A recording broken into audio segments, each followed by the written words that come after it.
मैं रामनिवास शाचार्य श्री कल्याण राजकीय कन्या महाविद्यालय सीकर। आज मैं आपको बहुदलीय प्रणाली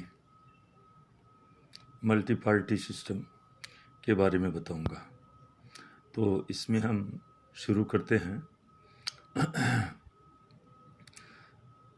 कि जहां दो से अधिक दल राजनीति में सक्रिय होते हैं जिस किसी देश में, वहाँ बहुदलीय प्रणाली होती है। यूरोप के अधिकांश राज्यों में तथा अफ्रीका और एशिया के नवोदित स्वतंत्र हुए देशों में प्राय बहुदलीय पद्धति है। बहुदलीय प्रथा वाले देशों में प्राय किसी दल को बहुमत नहीं मिल पाता, अतः कोई एक दल सरकार नहीं बना सकता। फ्रांस बहुदलीय पद्धति का अद्भुत उदाहरण है। भारत में 2014 में संपन्न 14वीं लोकसभा के चुनाव में 464 दलों ने भाग लिया और 35 राजनीतिक दलों के प्रतिनिधि लोकसभा में पहुंचे।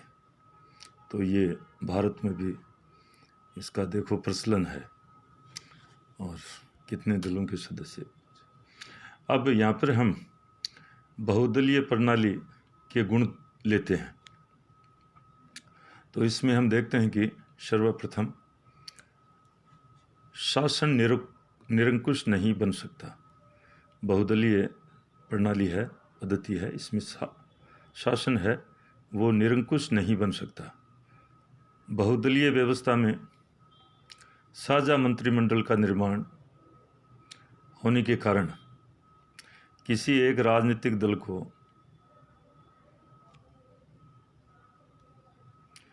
एकाधिकार स्थापित करने का अवसर नहीं मिलता। शासन कार्य हमेशा आदान प्रदान और समझौते की भावना से चलते हैं। साझा अथवा मिलीजुली सरकारें कभी भी निरंकुश नहीं हो सकती। तो देखो इसमें क्या होता है, बहुदलीय प्रणाली में मंत्रिमंडल होते हैं वो साझा मंत्रिमंडल होते हैं। किसी एक ही राजनीतिक दल को एकाधिकार प्राप्त नहीं होता है।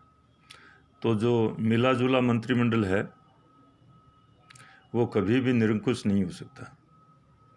तो ये खास है इस बहुदलीय प्रणाली का गुण है। दूसरा, मतदाताओं को चयन के अधिक विकल्प।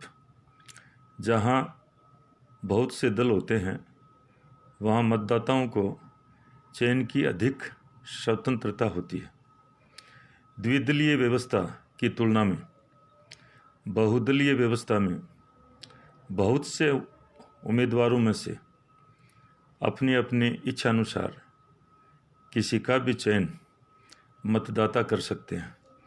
एक दलीय प्रणाली में तो ये सुविधा होती नहीं है। द्विदलीय प्रणाली में पता है दो ही प्रमुख दल होते हैं, तो वहाँ चयन दो के बीच में करना होता है।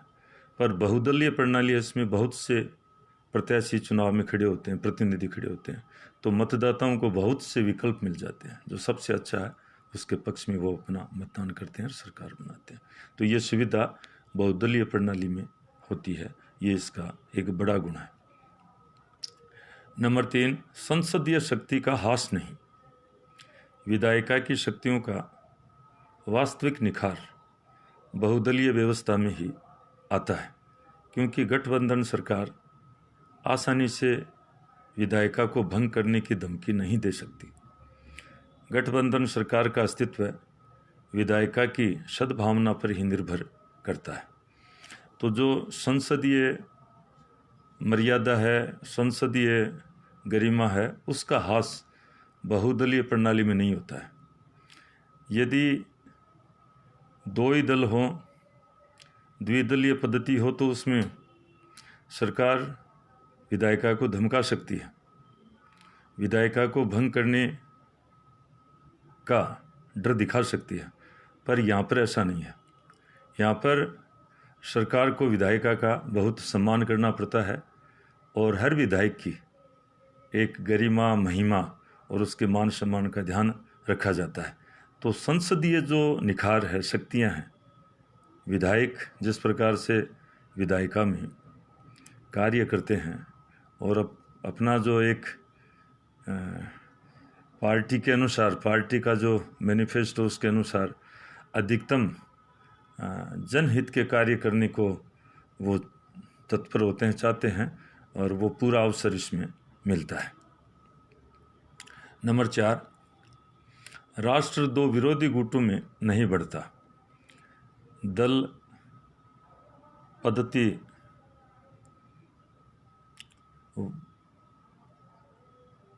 नहीं बढ़ता। दल पद्धति, द्विदलीय पद्धति वाले जो देश हैं वो दो विरोधी गुटों में बढ़ जाते हैं। दो ही दल होते हैं, वहाँ पर ऐसा देखने में मिलता है कि पूरा देश जैसे दो भागों में बंट गया हो।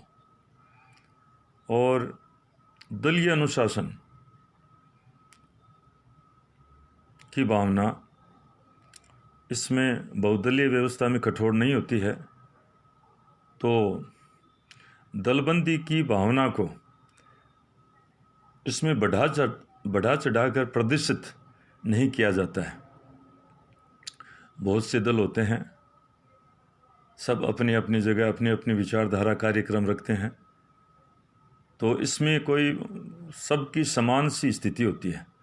तो जो दो ही दल हो और वो पूरे देश भी उन दलों में विभाजित हो जाए, तो ऐसा इसमें नहीं देखने को मिलता है।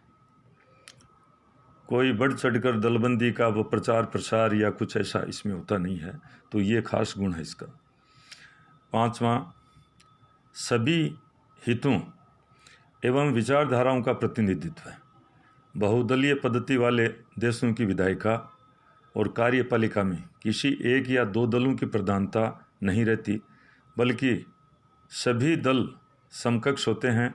विधायिका तथा कार्यपालिका में कई दलों को प्रतिनिधित्व मिलता है और सभी वर्गों को शासन में प्रतिनिधित्व भी मिल जाता है। तो ये इसमें कि सरकार में और विधायिका में समाज के, देश के सभी वर्गों का उचित प्रतिनिधित्व मिल जाता है। कोई प्रतिनिधित्व से वंचित नहीं रहता है। तो ये खास गुण इस बहुदलीय प्रणाली के अंतर्गत ही देखने को मिलता है। अब हम ले रहे हैं बहुदलीय प्रणाली के दोष। जहाँ गुण होते हैं वहाँ दोष भी होते हैं, सुख होता है वहाँ दुख आता है। तो उसी प्रकार से ये है। पहला दोष है शासन में अस्थिरता। बहुदलीय व्यवस्था से कई दलों की गठबंधन सरकारों का निर्माण होता है। कई दलों की गठबंधन सरकारें, जिनको खिचड़ी सरकार अथवा भानुमति के कुनबे के समान वो होते हैं। उदाहरण दिया जाता है, जब किसी वैचारिक या नीति संबंधी मतभेद या कोई झगड़ा होता है तो साझा मंत्रिमंडल कांच के टुकड़े की तरह बिखर जाते हैं, टूट जाते हैं। और इसी को अपने शब्दों के माध्यम से प्रोफेसर N.R. देशपांडे ने व्यक्त किया है बहुत सुंदर शब्दों में, कि ऐसी सरकार को लगातार विपरीत दिशाओं में खींचा जाता है और दल बदलों के कारण सदैव सरकार के गिरने का खतरा बना रहता है। दूसरा दोष है उत्तरदायित्व का अभाव। गठबंधन बहुदलीय सरकारों में उत्तरदायित्व को निश्चित करना अत्यंत कठिन होता है। प्रशासन की सफलता का श्रेय तो प्रत्येक दल हासिल करना चाहता है, किंतु असफलता दूसरों के ऊपर डालने में लगा रहता है। एक ये तो है, इसमें उत्तरदायित्व का जो है भार है, उत्तरदायित्व किसके कंधों पर हो, किस पर डाला जाए, ये इसमें बड़ी समस्या होती है। सफलता की प्रशंसा तो सब लेना चाहते हैं, पर मान लो कभी कोई दिक्कत आ जाए और आ जाए, कार्य नहीं हो पाता है, तो उसका असफलता दूसरों के कंधों पर डालने की कोशिश की जाती है। तो ये इसमें बड़ा कार्य कुशलता का अभाव। बहुदलीय साझा सरकारें अपने शक्ति और श्रम राजनीतिक कार्यों में नष्ट करती रहती है।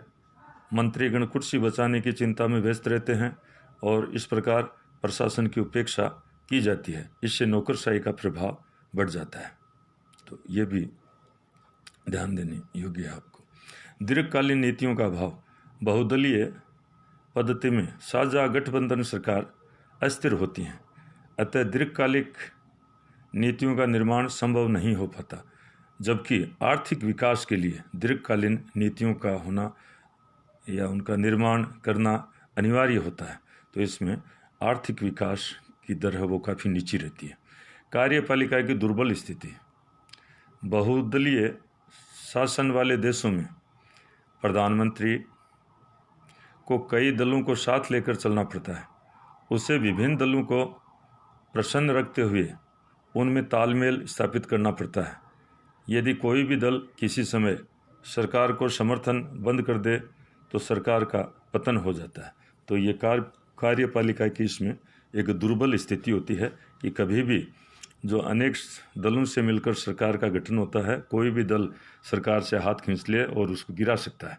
तो अस्थिरता की स्थिति कार्यपालिका की बनी रहती है।